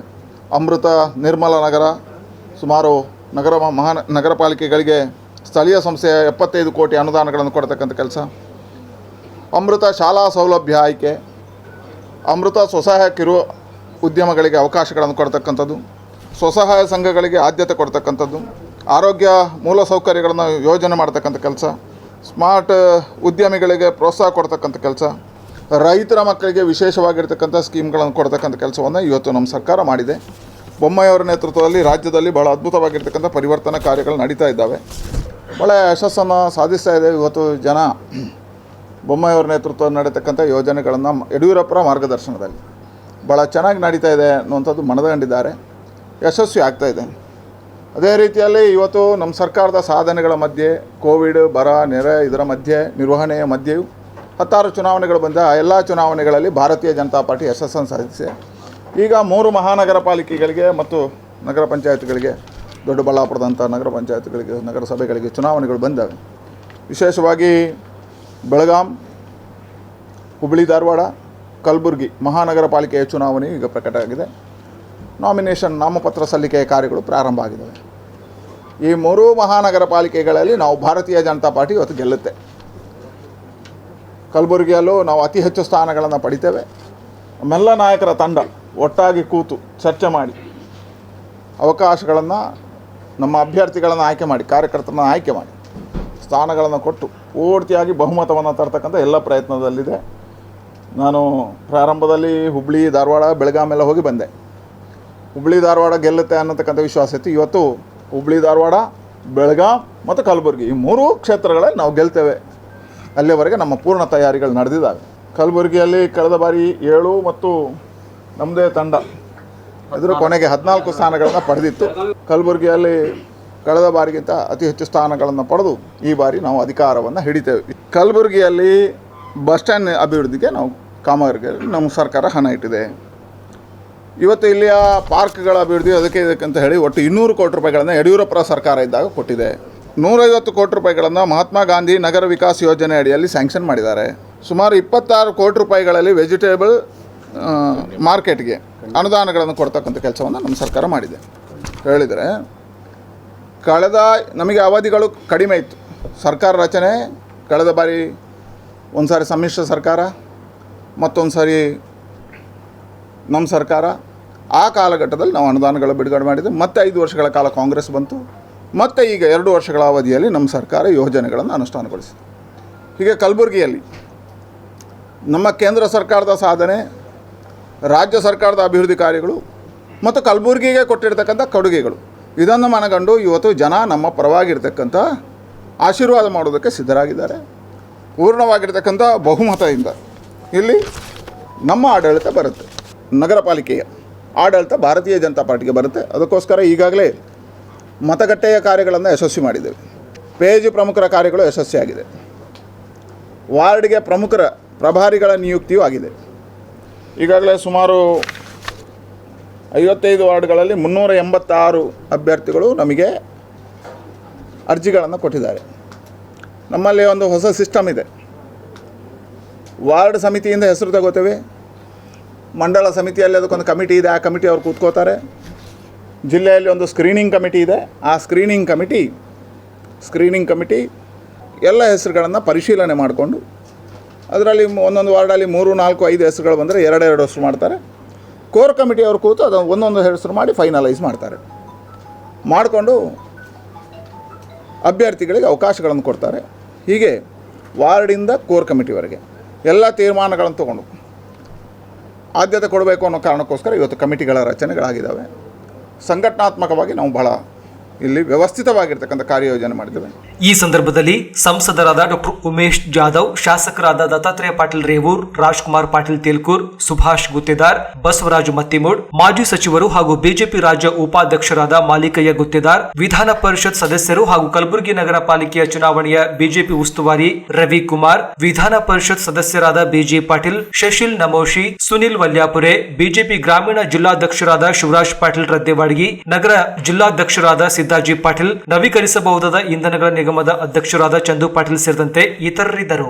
ಚಿಂಚೋಳಿ, ಕಾಳ್ಗಿ ಸೇರಿ 8 ಗ್ರಾಮಗಳಲ್ಲಿ ಭೂಮಿ ನಡುಗಿದ್ದು, ಇದು ಸುಣ್ಣದ ಕಲ್ಲಿನ ಪ್ರದೇಶಗಳಲ್ಲಿ ನಡೆಯುವ ಸಹಜ ಪ್ರಕ್ರಿಯೆಯಾಗಿದ್ದು ಜನರು ಆತಂಕ ಪಡುವ ಅಗತ್ಯವಿಲ್ಲ ಎಂದು ಸೇಡಂ ಶಾಸಕರಾದ ರಾಜ್ಕುಮಾರ್ ಪಾಟೀಲ್ ತೇಲ್ಕೂರ್ ಮತ್ತು ಸಂಸದರಾದ ಡಾಕ್ಟರ್ ಉಮೇಶ್ ಜಾಧವ್ ಪತ್ರಿಕಾಗೋಷ್ಠಿಯಲ್ಲಿ ಹೇಳಿದ್ದಾರೆ. ಚಿಂಚೋಳಿ, ಕಾಳಗಿ, ಸೇಡಂ ತಾಲೂಕಿನ ಕೆಲವು ಭಾಗಗಳಾದ ಗಡಿಕೇಶ್ವರ ಸೇರಿದಂತೆ ಒಟ್ಟು 8 ಗ್ರಾಮಗಳಲ್ಲಿ ಭೂಮಿ ನಡುಗಿದ ಅನುಭವ ಉಂಟಾಗಿದ್ದು, ಇದು ಸುಣ್ಣದ ಕಲ್ಲಿನ ಪ್ರದೇಶದಲ್ಲಿ ನಡೆಯುವ ಸಹಜ ಪ್ರಕ್ರಿಯೆ. ಹೀಗಾಗಿ ಜನರು ಆತಂಕ ಪಡುವ ಅಗತ್ಯವಿಲ್ಲ ಎಂದು ಸೇಡಂ ಶಾಸಕರು, ಡಿಸಿಸಿ ಬ್ಯಾಂಕ್ ಹಾಗೂ ಕೆಕೆಆರ್ಟಿಸಿ ಅಧ್ಯಕ್ಷರಾದ ರಾಜ್ಕುಮಾರ್ ಪಾಟೀಲ್ ತೇಲ್ಕೂರ್ ಹೇಳಿದ್ದಾರೆ. ಕಲಬುರಗಿ ನಗರದ ಪತ್ರಿಕಾ ಭವನದಲ್ಲಿ ನಡೆದ ಸುದ್ದಿಗೋಷ್ಠಿಯಲ್ಲಿ ಅವರು ಮಾತನಾಡಿದರು. ಇತ್ತೀಚೆಗೆ ಸುರಿದ ಭಾರೀ ಮಳೆ ಮತ್ತು ನಿರಂತರ ಮಳೆಯಿಂದಾಗಿ ನೀರು ಭೂಮಿಯ ಆಳಕ್ಕೆ ಇಳಿದು ಭೂಗರ್ಭದ ಕೆಳಹಂತದ ಸುಣ್ಣದ ಕಲ್ಲಿಗೆ ನೀರು ಸೋಕಿದಾಗ ಹೀಗೆ ಸಹಜವಾಗಿ ಶಬ್ದ ಬರುತ್ತದೆ ಎಂದು ಗಣಿ ಮತ್ತು ಭೂವಿಜ್ಞಾನ ಇಲಾಖೆಯ ತಜ್ಞರು ವರದಿ ನೀಡಿದ್ದಾರೆ ಎಂದರು. ನಿನ್ನೆ ನಮ್ಮ ಸೇಡಂ ವಿಧಾನಸಭಾ ಕ್ಷೇತ್ರದ ಚಿಂಚೋಳಿ ತಾಲೂಕಿನ ಹಲವಾರು ಹಳ್ಳಿಗಳಲ್ಲಿ, ಅದು ಮುಖ್ಯವಾಗಿ ಗಡಿಕೇಶ್ವರ ಅಂತಕ್ಕಂಥ ಊರಿನಲ್ಲಿ ಭಾಳಷ್ಟು ಶಬ್ದ ಮಾಡೋ ಮುಖಾಂತರ ಭೂಮಿ ಕಂಪನ ಆಗಿದೆ ಅಂತಕ್ಕಂಥದ್ದು ಗಮನಕ್ಕೆ ಬಂದಿದೆ. ಅಲ್ಲಿ ಸುತ್ತಲೂ ಇರುವಂಥ 7-8 ಹಳ್ಳಿಗಳಲ್ಲೂ ಕೂಡ ಈ ರೀತಿಯ ಕಂಪನದ ಅನುಭವ ಆಗಿದೆ. ಅದಕ್ಕೆ ನಾವು ಈಗಾಗಲೇ ಜಿಲ್ಲಾಡಳಿತ, ಮಾನ್ಯ ಮುಖ್ಯಮಂತ್ರಿಗಳ ಜೊತೆ ಮತ್ತು ಜಿಲ್ಲಾ ಉಸ್ತುವಾರಿಗಳ ಜೊತೆ ನಾವು ಮಾತನಾಡಿದ್ದೇವೆ. ಮತ್ತು ಸ್ವತಃ ನಾನು ಮತ್ತು ನಮ್ಮ ಸಂಸತ್ ಸದಸ್ಯರಾದಂಥ ಡಾಕ್ಟರ್ ಉಮೇಶ್ ಜಾಧವ್ ಅವರು ನಾವು ರಾತ್ರಿ 4:15ವರೆಗೂ ಎಲ್ಲ ಹಳ್ಳಿಗಳಿಗೆ ಭೇಟಿ ಕೊಟ್ಟು, ಜನ ರಸ್ತೆ ಮೇಲೆ ಇದ್ದರು, ಜನ ಮನೆಗಳಲ್ಲಿ ಹೋಗಲಿಕ್ಕೆ ಹೆದರ್ತಾ ಇದ್ದಾರೆ. ಅಲ್ಲೆಲ್ಲ ನಮ್ಮ ಅಧಿಕಾರಿಗಳನ್ನು ಕರ್ಕೊಂಡೋಗಿ ಅವರಿಗೆ ಒಂದು ಧೈರ್ಯ ತುಂಬತಕ್ಕಂಥ ಕೆಲಸವನ್ನು ಮಾಡಿದ್ದೇವೆ. ಜನರಿಗೆ ಹೇಳೋದಿಷ್ಟೇ, ಇದು ಸಹಜ ಪ್ರಕ್ರಿಯೆ, ಜನ ಹೆದರ್ತಕ್ಕಂಥ ಅವಶ್ಯಕತೆ ಇಲ್ಲ. ಈ ಶಬ್ದ ಬರ್ತಕ್ಕಂಥದ್ದು ಕಳೆದ 2-3 ವರ್ಷಗಳಿಂದ ಬರ್ತಾ ಇದೆ. ಹಾಗಾಗಿ ನಾವು ಗಡಿ ಮತ್ತು ಭೂ ವಿಜ್ಞಾನ ಇಲಾಖೆಯ ವಿಜ್ಞಾನಿಗಳನ್ನು ಅಲ್ಲಿ ಕಳಿಸಿ ಸರ್ವೆ ಕೂಡ ಮಾಡಿಸಿದ್ದೇವೆ. ಇವತ್ತು ಸರ್ವೆ ರಿಪೋರ್ಟ್ ಕೂಡ ಬಂದಿದೆ. ಹಾಗಾಗಿ ಅವರು ರಿಪೋರ್ಟ್ನಲ್ಲಿ ಹೇಳೋದೇನು ಅಂತ ಹೇಳಿದರೆ, ಇದು ಸುಣ್ಣದ ಕಲ್ಲಿನ ಇರ್ತಕ್ಕಂಥ ಪ್ರದೇಶಗಳಲ್ಲಿ ಸಹಜ ಪ್ರಕ್ರಿಯೆ ಈ ರೀತಿ ಆಗ್ತಾ ಇರುತ್ತೆ. ಅದಕ್ಕೆ ಜನ ಅದರೊಟ್ಟಿಗೆ ಜೀವಿಸ್ತಕ್ಕಂಥದ್ದು ಆಗಬೇಕು. ಮತ್ತು ಕಂಪನ ಆಗ್ತಕ್ಕಂಥ ಪರ್ಸೆಂಟೇಜ್ ಏನಿದೆ 0.0% ಕೂಡ ಇಲ್ಲ. ಹಾಗಾಗಿ ಮೈನಸ್ಸಲ್ಲಿದೆ. ಯಾರೂ ಕೂಡ ಜೀವಹಾನಿ ಆಗಲಿ ಆಸ್ತಿ ಹಾನಿ ಆಗಲಿ ಆಗ್ತಕ್ಕಂಥ ಕಂಪನಗಳು ಬರ್ತಕ್ಕಂಥದ್ದು ಇಲ್ಲವೇ ಇಲ್ಲ. ಅದಕ್ಕಾಗಿ ಧೈರ್ಯದಿಂದ ಇರಬೇಕು ಅಂತಕ್ಕಂಥ ಮಾತನ್ನು ಹೇಳಿದ್ದಾರೆ. ನಿನ್ನೆ ಭೂಮಿ ಕಂಪಿಸಿತು ಅಂತಕ್ಕಂಥದ್ದು ಗಮನಕ್ಕೆ ಬಂದಾಗ ನಾವು ರಿಕ್ಟರ್ ಮಾಪನದಲ್ಲಿ ಅದನ್ನು ಸರ್ವೆ ಮಾಡಿದಾಗ ತೆಲಂಗಾಣ ಪ್ರದೇಶದ ರಂಗಾರೆಡ್ಡಿ ಜಿಲ್ಲೆಯಲ್ಲಿ ಸುಮಾರು 3.9ರಷ್ಟು ರಿಕ್ಟರ್ ಮಾಪನದಲ್ಲಿ ದಾಖಲೆಯನ್ನು ಮಾಡಿರ್ತಕ್ಕಂಥ ಕಂಪನಗಳು ಅಲ್ಲಿ ಆಗಿದ್ದಾವೆ. ಅಲ್ಲಿಂದ ಸುಮಾರು 40-50 ಕಿಲೋಮೀಟರ್ ದೂರದಲ್ಲಿರ್ತಕ್ಕಂಥ ಎಲ್ಲ ಪ್ರದೇಶಗಳು ಮೈಲ್ಯೂಟಾಗಿ ಚಿಕ್ಕದಾಗಿ ಒಂದು ಕಂಪನಗಳು ಆಗಿದ್ದಾವೆ. ಆದರೆ ಅಂಥ ದೊಡ್ಡ ಪ್ರಮಾಣದ ಯಾವುದೇ ಆಗಿಲ್ಲ. ಆದರೆ ಶಬ್ದ ಮತ್ತು ಕಂಪನದಿಂದ ಜನ ಹೆದರಿದ್ದಾರೆ. ನಾವು ಅವ್ರಿಗೆ ಹೇಳೋದಿಷ್ಟೇ, ಇವತ್ತು ನೀವು ಯಾರೂ ಕೂಡ ಹೆದರಬೇಡಿ, ನಿಮ್ಮೊಟ್ಟಿಗೆ ಸರ್ಕಾರ ಇದೆ, ನಾವು ಚರ್ಚೆಗಳನ್ನು ಮಾಡಿದ್ದೇವೆ ಮತ್ತು ತನಿಖೆಗಳನ್ನು ಕೂಡ ಮಾಡಿಸ್ತಾ ಇದ್ದೇವೆ. ಇವತ್ತು ವಿಶೇಷವಾಗಿ ಮತ್ತೆ ನಿನ್ನೆ ನಮ್ಮ ಉಸ್ತುವಾರಿ ಸಚಿವರು ಮುಖ್ಯಮಂತ್ರಿಗಳು ಹೇಳಿದ್ದಾರೆ, ಒಂದು ಭಾರತ ಸರ್ಕಾರ ಮತ್ತು ರಾಜ್ಯ ಸರ್ಕಾರದ ವಿಶೇಷವಾದಂಥ ಭೂವಿಜ್ಞಾನಿಗಳನ್ನು ಕರೆಸಿಬಿಟ್ಟು ಅಲ್ಲಿ ವಿಸ್ತೃತವಾದಂಥ ಮತ್ತೊಮ್ಮೆ ತನಿಖೆಯನ್ನು ನಾವು ಮಾಡೋಣ. ಅಲ್ಲಿ ಯಾವ ರೀತಿಯ ಇಕ್ವಿಪ್ಮೆಂಟನ್ನು ಕೂಡ ಇಡಲಿಕ್ಕೆ ಏನು ಅವಶ್ಯಕತೆ ಇದೆಯೋ ಅದನ್ನು ಕೂಡ ಇಟ್ಟುಬಿಟ್ಟು ಸರ್ವೆಯನ್ನು ಮಾಡ್ತೇವೆ. ಒಂದು ವೇಳೆ ಅಲ್ಲಿ ಭಾಳ ತೊಂದರೆ ಇದೆ ಅಂತ ಹೇಳಿದರೆ ಅದನ್ನು ಶಿಫ್ಟ್ ಮಾಡ್ತಕ್ಕಂಥ ನಿಟ್ಟಿನಲ್ಲೂ ಕೂಡ ನಾವು ವಿಚಾರವನ್ನು ಮಾಡ್ತಾ ಇದ್ದೇವೆ. ವಿಜ್ಞಾನಿಗಳು 1-2 ದಿನದಲ್ಲೇ ಬರ್ಬೋದು. ಯಾಕೆಂತ ಹೇಳಿದರೆ ನಿನ್ನೆ ಅವರೊಟ್ಟಿಗೆ ರಾತ್ರಿ ಮಾತಾಡಿದ್ದೇವೆ. 2-3 ದಿನದಲ್ಲಿ ವಿಜ್ಞಾನಿಗಳು ಬರ್ತಾರೆ. ಮತ್ತು ಅಲ್ಲಿ ನಾವು ತಾತ್ಕಾಲಿಕ ಶೆಡ್ಗಳನ್ನು ಈ ರೀತಿ ಪದೇ ನಡೀತಾ ಇರೋದರಿಂದ ಜನ ಹೆದರ್ತಾ ಇದ್ದಾರೆ ಮತ್ತು ಹೆಣ್ಮಕ್ಕಳು ಮನೆಗಳಲ್ಲಿ ಮಲ್ಕೊಳ್ಳಿಕ್ಕೆ ತಯಾರಿಲ್ಲ. ಹಾಗಾಗಿ ಅವರಿಗೆ ಒಂದು ವಿಶೇಷವಾದ ಶೆಡ್ಗಳ ವ್ಯವಸ್ಥೆಯನ್ನು ಮಾಡಬೇಕು. 2-3 ಸಾವಿರ ಜನ ಆ ಶೆಡ್ನಲ್ಲಿ ತಾತ್ಕಾಲಿಕವಾಗಿ ಉಳಿಸ್ಬೇಕಾದಂಥ ಸಂದರ್ಭ ಬಂದರೆ ಅಲ್ಲಿ ಹೋಗಿ ಮಲಗಲಿಕ್ಕೆ ಇತ್ಯಾದಿ ಅನ್ನೋಂಥದ್ದಕ್ಕೆ ಒಂದು ನಾವು ಪ್ರಪೋಸಲನ್ನು DC ಅವರಿಗೆ ಹೇಳಿದ್ದೇವೆ. ಅವರು ರೆಡಿ ಮಾಡ್ತೀನಿ ಅಂತಕ್ಕಂಥ ಮಾತನ್ನು ಹೇಳಿದ್ದಾರೆ. ಮತ್ತು ಜನರಿಗೆ ಧೈರ್ಯ ತುಂಬತಕ್ಕಂಥ ನಿಟ್ಟಿನಲ್ಲಿ ನಾನು ಮತ್ತು ನಮ್ಮ ಉಮೇಶ್ ಜಾಧವ್ಜಿ ಅವರು ರಾತ್ರಿ 4:15ವರೆಗೂ ನಾವು ಆ ಊರುಗಳಲ್ಲೇ ಇದ್ವಿ. ಮುಂದಿನ ದಿನಗಳಲ್ಲಿ ನಾವು 2-3 ದಿವಸ ಅವರೊಟ್ಟಿಗೆ ಅಲ್ಲೇ ರಾತ್ರಿಯನ್ನು ಮಲಗುವಂಥ ಕೆಲಸ ಕೂಡ ನಾವು ಮಾಡ್ತೇವೆ. ಗಡಿಕೇಶ್ವರ, ಹೊಡೆಬೀರನಹಳ್ಳಿ, ಸುಲೇಪೇಟ, ಚಿಮ್ಮೈದ್ಲಾಯಿ, ಕೊರವಿ, ಹೂವಿನಹಳ್ಳಿ, ರಾಯಕೋಡ ಸೇರಿದಂತೆ 8ಕ್ಕೂ ಹೆಚ್ಚು ಗ್ರಾಮಗಳಲ್ಲಿ ಭೂಮಿ ನಡುಗಿದ ಅನುಭವ ಉಂಟಾಗಿದೆ. ಇದರಿಂದ ಜನರು ಭಯಭೀತರಾಗಿದ್ದಾರೆ. ಕೆಲವು ಮನೆಗಳು ಬಿರುಕು ಬಿಟ್ಟಿರುವ ಕಾರಣಕ್ಕೆ ಜನರು ದಿಗಿಲುಗೊಂಡಿದ್ದಾರೆ. ಆದರೆ ಇದಕ್ಕಿಂತಲೂ ಹೆಚ್ಚಿನ ಅಪಾಯ ಆಗುವ ಸಾಧ್ಯತೆ ಕಡಿಮೆ ಇದೆ ಎಂದು ತಜ್ಞರು ಹೇಳಿದ್ದಾರೆ ಎಂದರು. ಈ ಎಲ್ಲ ಗ್ರಾಮಗಳಲ್ಲಿ ತಾವು ಹಾಗೂ ಸಂಸದ ಡಾಕ್ಟರ್ ಉಮೇಶ್ ಜಾಧವ್ ಸೇರಿ ರಾತ್ರಿಯಿಡೀ ಸಂಚಾರ ಮಾಡಿ ಜನರಿಗೆ ಧೈರ್ಯ ಹೇಳುವ ಕೆಲಸ ಮಾಡಿದ್ದು, ಹಾನಿಗೊಳಗಾದ ಮನೆಗಳನ್ನು ಕಟ್ಟಿಸಿಕೊಡುವ ನಿಟ್ಟಿನಲ್ಲಿ ಮುಖ್ಯಮಂತ್ರಿಗಳನ್ನು ಭೇಟಿ ಮಾಡಿ ಒತ್ತಾಯಿಸಲಾಗುವುದು ಎಂದು ವಿವರಿಸಿದರು. ಸಂಸದರಾದ ಡಾಕ್ಟರ್ ಉಮೇಶ್ ಜಾಧವ್ ಅವರು ಮಾತನಾಡಿ, ಸದ್ಯಕ್ಕೆ ಭೂಮಿ ನಡುಗಿದ ಅನುಭವದಿಂದ ಜನರು ತಮ್ಮ ಮನೆಗಳಿಂದ ಹೊರಗೆ ಬಂದು ಬಯಲುಗಳಲ್ಲಿ ವಾಸಿಸುತ್ತಿದ್ದಾರೆ. ಹೀಗಾಗಿ ಎಲ್ಲಾ 8 ಗ್ರಾಮಗಳ ಮಧ್ಯೆ ಸುಮಾರು 3,000 ಜನರು ಏಕಕಾಲಕ್ಕೆ ತಂಗಬಹುದಾದ ಬೃಹತ್ ಶೆಡ್ ನಿರ್ಮಿಸಿಕೊಡುವಂತೆ ಉಸ್ತುವಾರಿ ಸಚಿವರು ಜಿಲ್ಲಾಧಿಕಾರಿಗಳನ್ನು ಕೋರಲಾಗಿದೆ ಎಂದರು. ನಿನ್ನೆ ಸಾಯಂಕಾಲ 7:28-29ಕ್ಕೆ ಒಂದು ಭೂಕಂಪ ಮತ್ತು ಸೌಂಡ್ ಆಯ್ತಂತ ಹೇಳಿ ನಮ್ಮ ಸೇಡಂ, ಕಾಳಗಿ, ಚಿಂಚೋಳಿ ತಾಲೂಕುದವರು ಕೆಲವು ಫೋನ್ ಮಾಡಿದ್ರು, ಕೆಲವು ಮೀಡಿಯಾದವರು ನಮಗೆ ಫೋನ್ ಮಾಡಿದ್ರು. ಅದು ಗೊತ್ತಾದ ಕೂಡಲೇ ನಾನು ಔರಾದ್, ಬೀದರ್ ಜಿಲ್ಲೆಯ ಔರಾದ್ ತಾಲೂಕು ಔರಾದಿನಲ್ಲಿ ಪ್ರಭು ಚೌಹಾಣವರ ಮದುವೆಯಲ್ಲಿ ಇದ್ವಿ. ಅದನ್ನು ಮದುವೆ ಅರ್ಧಕ್ಕೆ ಅಲ್ಲಿ ಸ್ವಲ್ಪ ಮುಗಿಸಿ ನೇರವಾಗಿ ನಾನು ವಾಪಸ್ಸು ನಮ್ಮ ಈ 3 ತಾಲೂಕು ವಿಸಿಟ್ ಮಾಡಬೇಕಂತ ಬಂದೆ. ಮತ್ತು ನಮ್ಮ ರಾಜ್ಕುಮಾರ್ ಪಾಟೀಲ್ ತಿಳ್ಕೂರವರು ಕೂಡ ಸುದ್ದಿ ಗೊತ್ತಾದ ಕೂಡಲೇ ನನಗೆ ಕಾಂಟ್ಯಾಕ್ಟ್ ಮಾಡಿದ್ರು. ನಾವು ಚಿಂಚೋಳಿ, ಕಾಳಗಿ, ಸೇಡಂ ಯಾವ್ಯಾವ ಹಳ್ಳಿಗಳಿಗೆ ಇದರ ಒಂದು ಎಫೆಕ್ಟ್ ಆಗಿದೆ ಅಲ್ಲೆಲ್ಲ ಕಡೆ ಹೋಗಿ ಬಂದ್ವಿ. ಅಲ್ಲಿ ನಾವು ಹೋದಾಗ ಜನರು ಭಾಳ ಗಾಬರಿಗೊಂಡಿದ್ರು. ಒಂದು ಪರಿಸ್ಥಿತಿ ಇಂಥದ್ದು ನೋಡಿದ್ವಿ ನಾವು. ಆ ಫೋಟೋನು ನಿಮಗೆ ಶೇರ್ ಮಾಡ್ಕೊಳ್ತೀವಿ. ಒಬ್ಬ ಹೆಣ್ಣುಮಗಳು ಡೆಲಿವರಿ ಆಗಿ ಒಂದು 15 ದಿವಸ, 1 ತಿಂಗಳಾಗಿರ್ಬೇಕು. ತನ್ನ ಕೂಸಿನ ಸಂಗಟ ಹೊರಗೆ, ಮನೆ ಹೊರಗೆ ಹೊರಸ್ಮ್ಯಾಗ ಮಕ್ಕೊಂಡಿದ್ರು. ಅಲ್ಲಿ ಒಂದು ಸಣ್ಣ ಏರಿಯಾದಾಗ ಕಮ್ಸೆ ಕಮ್ 25-30 ಮಂದಿ ರಾತ್ರಿ 1:00 ನಾವು ಹೋದಾಗ ಅಲ್ಲಿ ನೋಡಿದ್ವಿ. ಇದು ಒಮ್ಮೆ ಆಗಿಲ್ಲ, ಬಾರ್ ನಮ್ಮ ಇದಕ್ಕೆ ನೀವು IP ಹೊಸಹಳ್ಳಿ, ನಮ್ಮ ದಸ್ತಾಪುರು, ಸುಲೇಪೇಟ್ ಇದು 2017ರಿಂದ ಕಂಟಿನ್ಯೂಸ್ ಆಗ್ತಾಯಿದೆ. ನಾವು ಇದನ್ನು ಎನ್ಕ್ವೈರಿ ಮಾಡಿಸಿದಾಗ ಲಾಸ್ಟ್ ಟೈಮ್ ರಿಪೋರ್ಟ್ ಬಂದಿದೆ ಪೂರ್ತಿ. ಎನ್ಕ್ವೈರಿ ಮಾಡಿಸಿದಾಗ ಕೆಲವು ಕಾರಣಗಳು ಹೇಳಿದ್ರು. ಇದು ಭೂಕಂಪ 1 ರಿಚ್ಟರ್ ಸ್ಕೇಲ್ಕಿಂತ ಕಡಿಮೆ ಆದರೆ ರಿಕಾರ್ಡ್ ಆಗಲ್ಲ ಅಂತ ಹೇಳಿದ್ರು. ಅದನ್ನು ಕೆಲವು ದಿವಸ ಸೈಂಟಿಸ್ಟ್ಗಳು ಬಂದು ಇಲ್ಲಿ ಕೂತು ಸ್ಟಡಿ ಮಾಡಿದ್ರು. ಅದರ ನಿಖರ ಕಾರಣಗಳು ಹೇಳ್ತಾರವರು.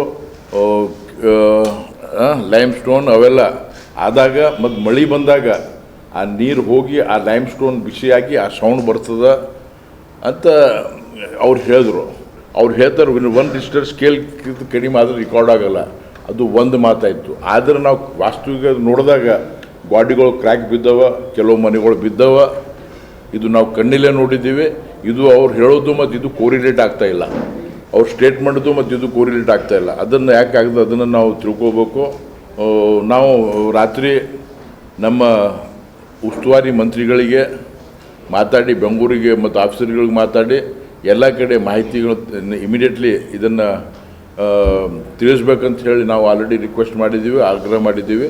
ಆಮೇಲೆ ಈಗ ಲೇಟೆಸ್ಟ್ ನಾವೊಂದು ಹೋದ್ವಾರನ ದೆಹಲಿಯಲ್ಲಿ ಪಾರ್ಲಿಮೆಂಟ್ ಇದ್ದಾಗ ಕೆಲವು ಅಲ್ಲಿ ಡಿಸ್ಕಷನ್ ಆದಾಗ ಏನೋ ಒಂದು ಇನ್ಫಾರ್ಮೇಷನ್ ನಮಗೆ ಅಲ್ಲಿ ಇದು ಗೊತ್ತಾಗಿದೆ. ನಮ್ದೇನೋ ಹೊಸ ಟೆಕ್ನಾಲಜಿ ಈ ಭೂಕಂಪ ಆಗುವುದಾದರೆ ಅಡ್ವಾನ್ಸಲ್ಲಿ ಗೊತ್ತಾಗ್ತದೆ ಅಂತೇಳಿ ಒಂದು ವೀಕ್ ಅಡ್ವಾನ್ಸ್ ಗೊತ್ತಾಗ್ತದೆ ಅಂತೇಳಿ ಏನು ಟೆಕ್ನಾಲಜಿ ಅಲ್ಲಿ ನಾವು ಡಿಸ್ಕಷನಲ್ಲಿ ಬಂದಿದೆ. ಅದೆಲ್ಲ ತಿಳ್ಕೊಂಡು ನಮಗೆ ಈಗ ಇಲ್ಲಿನೂ ಅಂಥ ಒಂದು ಟೆಕ್ನಾಲಜಿ ನಮಗೆ ತಂದರೆ ಇಲ್ಲಿ ನಮಗೆ ಜನರಿಗೆ ನಾವು ಕಾನ್ಫಿಡೆನ್ಸ್ ಕೊಡ್ಬೋದು. ಜನರಿಗೆ ಒಂದು ಆನ್ಸರ್ ಬೇಕಾಗಿದೆ, ಇದು ಸೌಂಡ್ ಹೇಗೆ ಆಗ್ಲಿಕ್ಕತ್ತದ, ಹಿಂಗೆ ಯಾಕೆ ಪ್ರತಿ ಸಲ ಹಿಂಗೆ ಆಗ್ಲಿಕ್ಕತ್ತದ. ಹೋದ ಸಲ ಆದಾಗ 2016-17 ಆದಾಗ ನಾನು ಕಾಂಗ್ರೆಸ್ಸಲ್ಲಿ MLA ಇದ್ದಾಗ ನಾನು ಕೂಡ ಕೆಲವು ಹಳ್ಳಿಯೂರಲ್ಲಿ ವಾಸ್ತವ್ಯ ಮಾಡಿದ್ದೀನಿ. ಜನರು ಹೆದರ್ತಾ ಇದ್ದರು. ಚಳಿಗಾಲದಲ್ಲಿ ಇದು ಯೂಸಲಿ ಚಳಿಗಾಲದಲ್ಲಿ ನಾನು ಅಲ್ಲಿ ವಾಸ್ತವ್ಯ ಮಾಡಿದ್ದೆ. IP ಹೊಸಳ್ಳಿ ಹೊರಗೆ ಕಟ್ಟಿ ಮೇಲೆ ಜನರ ಜೊತೆ ನಾವು ಮಕ್ಕೊಂಡಿದ್ವಿ. ಅಂದರೆ ಜನರಿಗೆ ಒಂದು ಕಾನ್ಫಿಡೆನ್ಸ್ ಕ್ರಿಯೇಟ್ ಮಾಡಲಿಕ್ಕೆ, ನೀವು ಹೆದರಬಾರ್ದು, ನಾವು ಜೊತೆಗಿದ್ದೀವಿ ಅಂಥೇಳಿ. ಈಗಾಗಲೇ ನಿಮಗೆ ಗೊತ್ತಿದೆ 2016-17 ನಾನು ಖುದ್ದಾಗಿ ಅಲ್ಲಿ DC ಉಜ್ವಲ್ ಘೋಷಿದ್ರು, ಸ್ವಲ್ಪ ಬರ್ತಾ ಇರಲಿಲ್ಲ ಅವರು, ಅವರಿಗೆ ಆರ್ಡರ್ ಮಾಡಿ ಇದು ಮಾಡಿ ಅವರಿಗೆ ಅಲ್ಲಿ ರಾತ್ರಿನೇ ಕರೆಸಿದ್ವಿ. ಅಲ್ಲಿ midnight we called him to IP Hosalli. ಅಲ್ಲಿ ಅವಾಗಿಂದಾಗಿ IP ಹೊಸಳ್ಳಿಯಾಗ ನಾವು ಟೆಂಪರರಿ ಶೆಡ್ಗಳು, ಟಿನ್ ಶೆಡ್ಗಳು ಪ್ರತಿಯೊಬ್ಬರಿಗೆ ಹಾಕಿಸ್ಕೊಟ್ಟಿವಿ. ಆಮೇಲೆ ಅವರಿಗೆ ಚಳಿಗಾಲಿತ್ತು, ಒಳ್ಳೆ ಕ್ವಾಲಿಟಿ ರಗ್ನು ನಾವು ಕೊಡಿಸಿದ್ವಿ. ಈಗ ಅಂಥ ಪರಿಸ್ಥಿತಿ ಆಗಿಲ್ಲ, ಬಟ್ ಮುಂದೆ ಆಗಬಾರ್ದು. ಅದಕ್ಕೆ ನಾವು ಆಗಲೇ ನಮ್ಮ ಶಾಸಕರು ಅಲ್ಲಿ ಜನರಿಗೆ ಒಂದು ದೊಡ್ಡ ಟಿನ್ ಶೆಡ್ ಮಾಡಿ ಇಂಥ ಪರಿಸ್ಥಿತಿ ಬಂದಾಗ ಗ್ರೌಂಡಲ್ಲಿ ಇರಲಿಕ್ಕೆ ಎಲ್ಲ ವ್ಯವಸ್ಥೆ ಮಾಡಬೇಕು. ಮತ್ತು ಭಾಳ ಎಫೆಕ್ಟೆಡ್ ವಿಲೇಜ್ಗಳಿದ್ರೆ ಅದಕ್ಕೆ ವಿಲೇಜೇ ಶೂಟ್ ಮಾಡುವಂಥದ್ದು ಅವ್ರು ನಿನ್ನೆ ಅಲ್ಲಿ ಜನರಿಗೆ ಹೇಳಿದ್ದಾರೆ. ಅದು ಈಗ ನಾವು ಇವತ್ತು ನಮ್ಮ ಆಫೀಸರ್ಸು ಆಗಲೂ ನಿನ್ನೆ ರಾತ್ರಿನೇ ಹೋಗ್ಯಾರ. ಈಗ DD ಮೈನಿಂಗ್ ಅವ್ರು ರಾತ್ರಿಯಲ್ಲೇ ಇದ್ದರು. ಅವರು ಖುದ್ದಾಗಿ ಪರಿಶೀಲನೆ ಮಾಡಿ ಅದು ರಿಪೋರ್ಟ್ ಕೊಡ್ತಾರೆ. ಇದ್ರ ಬಗ್ಗೆ ಯಾವುದು ಏನೇನು ಸಾಧ್ಯದ ಎಲ್ಲನೇ ಮಾಡ್ತೀವಿ ಅವರಿಗೆ. ಚಿಂಚೋಳಿ, ಕಾಳ್ಗಿ ಮತ್ತು ಸೇಡಂ ತಾಲೂಕಿನ ಕೆಲವು ಗ್ರಾಮಗಳಲ್ಲಿ ಭೂಮಿ ನಡುಗುತ್ತಿರುವ ಘಟನೆಗೆ ಸಂಬಂಧಿಸಿದಂತೆ ಪರಿಶೀಲನೆ ನಡೆಸಲು ಕೇಂದ್ರದಿಂದ ವಿಜ್ಞಾನಿಗಳನ್ನು ಒಳಗೊಂಡ ತಜ್ಞರ ತಂಡ ಮುಂದಿನ 2 ದಿನಗಳಲ್ಲಿ ಎಲ್ಲಾ ಗ್ರಾಮಗಳಿಗೆ ಭೇಟಿ ನೀಡಲಿದೆ ಎಂದು ಸಂಸದ ಡಾಕ್ಟರ್ ಉಮೇಶ್ ಜಾಧವ್ ಮತ್ತು ಶಾಸಕರಾದ ರಾಜ್ಕುಮಾರ್ ಪಾಟೀಲ್ ತೇಲ್ಕೂರು ತಿಳಿಸಿದ್ದಾರೆ. ನಾವು ಮಾನ್ಯ ಉಸ್ತುವಾರಿ ಸಚಿವರು, ಮುಖ್ಯಮಂತ್ರಿಗಳ ಜೊತೆಗೆ ನಾವು ಮತ್ತು ನಮ್ಮ ಜಾಧವ್ ಸಾಹೇಬರು ಕೂಡ ಮಾತಾಡಿದ್ದೀವಿ. ನಿನ್ನೆ ರಾತ್ರಿ 4:15ವರೆಗೆ ನಾವು ಹಳ್ಳಿಗಳಲ್ಲೇ ಇದ್ದೀವಿ. ಕೇಸ್ವಾರು, ಆಮೇಲೆ ಅಲ್ಲಿ ದಸ್ತಾಪುರು, ಎಲ್ಲ ಹಳ್ಳಿಗಳ ಒಂದು 8 ಹಳ್ಳಿಗಳಲ್ಲಿ ಸರ್, ಪೊಡ್ಡೆಬೀರ್ನಹಳ್ಳಿ, ದಸ್ತಾಪುರ, ಚಿಮ್ಮೈದ್ಲೈ, ಬೆನಕನಹಳ್ಳಿ, ಕೊರವಿ, ಗಡಿಕೇಸ್ವಾರು, ಹೂವಿನಹಳ್ಳಿ, ರಾಯಕೋಡು, ಇಲ್ಲಿ ಸುಲೆಪೇಟು, ಇಲ್ಲಿ ಸ್ವಲ್ಪ ಕಂಪನ ಆಗಿರತಕ್ಕಂಥದ್ದು ಗೊತ್ತಾಗಿದೆ. ನಾವು ತಕ್ಷಣ ನಾವು ಕೂಡ 200-300 ಕಿಲೋಮೀಟರ್ ದೂರ ಬೇರೆ ಪಾರ್ಟಿ ಕೆಲಸಕ್ಕೆ ಹೋಗಿದ್ವಿ.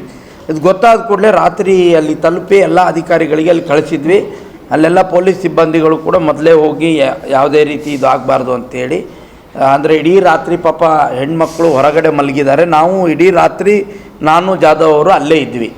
ಸುದ್ದಿ ಇನ್ನು ಇವೆ, ಸದ್ಯಕ್ಕೆ ಬ್ರೇಕ್. ಸುದ್ದಿ ಸಮಯದ ಪ್ರಾಯೋಜಕರು Mahalakshmi jewellers, gold hub, main road, Kalaburagi. Girish kidney foundation ಮತ್ತು ಮಲ್ಟಿ ಸ್ಪೆಷಾಲಿಟಿ ಆಸ್ಪತ್ರೆ, Tahir Mohiuddin building, Jayanagar bus stop ಎದುರುಗಡೆ, ಸ್ವಸ್ತಿಕ್ ನಗರ, ಸೇಡಂ ರಸ್ತೆ, ಕಲಬುರಗಿ.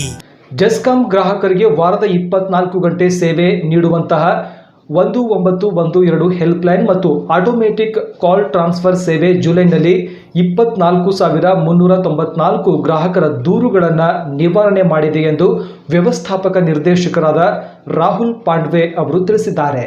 ಗುಲ್ಬರ್ಗಾ ವಿದ್ಯುತ್ ಸರಬರಾಜು ಕಂಪನಿ ವ್ಯಾಪ್ತಿಯಲ್ಲಿ ಬರುವ ಎಲ್ಲ ಗ್ರಾಹಕರಿಗೆ ವಾರದ 24 ಗಂಟೆಗಳ ಕಾಲ ಉತ್ತಮ ಸೇವೆಯನ್ನು ನೀಡಲು ಸಹಾಯವಾಣಿ ಸಂಖ್ಯೆ 1912 ಜೊತೆಯಲ್ಲಿ ಆಟೋಮೆಟಿಕ್ ಕಾಲ್ ಟ್ರಾನ್ಸ್ಫರ್ ಮತ್ತು ಒಂದೇ ಸಮಯದಲ್ಲಿ ಸುಮಾರು 18 ರಿಂದ 20 ದೂರುಗಳನ್ನು ನೋಂದಾಯಿಸಲು ಜೆಸ್ಕಾಂ ನಿಗಮ ಕಚೇರಿಯ ಆವರಣದಲ್ಲಿ ಕೇಂದ್ರವನ್ನು ಸ್ಥಾಪಿಸಲಾಗಿದ್ದು ಇದರಿಂದ ಎಲ್ಲ 7 ಜಿಲ್ಲೆಗಳ ಗ್ರಾಹಕರಿಗೆ ಅನುಕೂಲವಾಗುತ್ತಿದೆ. ಅತಿ ಶೀಘ್ರ ಸಮಯದಲ್ಲಿ ಸಂಬಂಧಪಟ್ಟ ಅಧಿಕಾರಿ ಮತ್ತು ಸಿಬ್ಬಂದಿಗಳಿಗೆ ದೂರುಗಳನ್ನು ವರ್ಗಾಯಿಸಿ ಗ್ರಾಹಕರ ದೂರುಗಳನ್ನು ನಿವಾರಣೆ ಮಾಡಲಾಗುತ್ತಿದೆ. ಈ ಮೂಲಕ ಜೆಸ್ಕಾಂ 1912 ಸಹಾಯವಾಣಿ ಕೇಂದ್ರದಲ್ಲಿ ಜುಲೈ ತಿಂಗಳ ಅವಧಿಯಲ್ಲಿ 24,398 ದೂರುಗಳನ್ನು ಗ್ರಾಹಕರು ನೋಂದಾಯಿಸಿದ್ದಾರೆ ಮತ್ತು ನಿಯಮಾನುಸಾರ ಎಲ್ಲ 24,394 ದೂರುಗಳನ್ನು ನಿವಾರಣೆ ಮಾಡಲಾಗಿದೆ ಎಂದು ಜೆಸ್ಕಾಂನ ವ್ಯವಸ್ಥಾಪಕ ನಿರ್ದೇಶಕರಾದ ರಾಹುಲ್ ಪಾಂಡ್ವೆ ಅವರು ತಿಳಿಸಿದ್ದಾರೆ. have taken up feeder wise safety audit. Okay, ಎಲ್ಲ ಕಡೆ ಫೀಡರ್ ವೈಸ್ ಸೇಫ್ಟಿ ಆಡಿಟ್ ಅಂತ ನಾವು ಅವರಿಗೆ ಒಂದು quite detail format we have given to all the section officers. They will do the safety audit of the whole feeder. Okay, ಫೀಡರಲ್ಲಿ ಎಷ್ಟು transformers ಇದೆ, ಎಷ್ಟು ಕನ್ಸ್ಯೂಮರ್ ಇದೆ. ಸೊ ಫೀಡರಿಂದ ಟ್ರಾನ್ಸ್ಫಾರ್ಮರ್ ತನಕ, ಟ್ರಾನ್ಸ್ಫಾರ್ಮರಿಂದ ಕನ್ಸ್ಯೂಮರ್ ತನಕ, ಓಕೆ, ಇಷ್ಟು ಲೈನ್ ಇದೆ, ಅದು ಎಲ್ಲ ಸೇಫ್ಟಿ ಆಡಿಟ್ ಮಾಡಿ ಅಂತ ನಾವು ಆರ್ಡರ್ ಕೊಟ್ಟಿದ್ದೀವಿ already. We have covered almost 60 feeders till now. Okay, and we will continue this process. ಇದು ಸ್ವಲ್ಪ ಟೈಮ್ ಬೇಕಾದ್ರೆ it's a little slow and laborious process. See, ನೋಡಿ,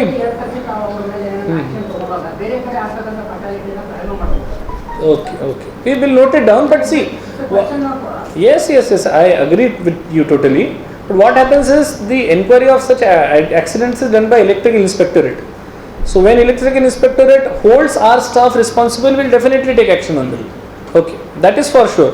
We will not spare anybody who has caused damage to either life or property. Alright, safety is our top priority, there is no doubt about it.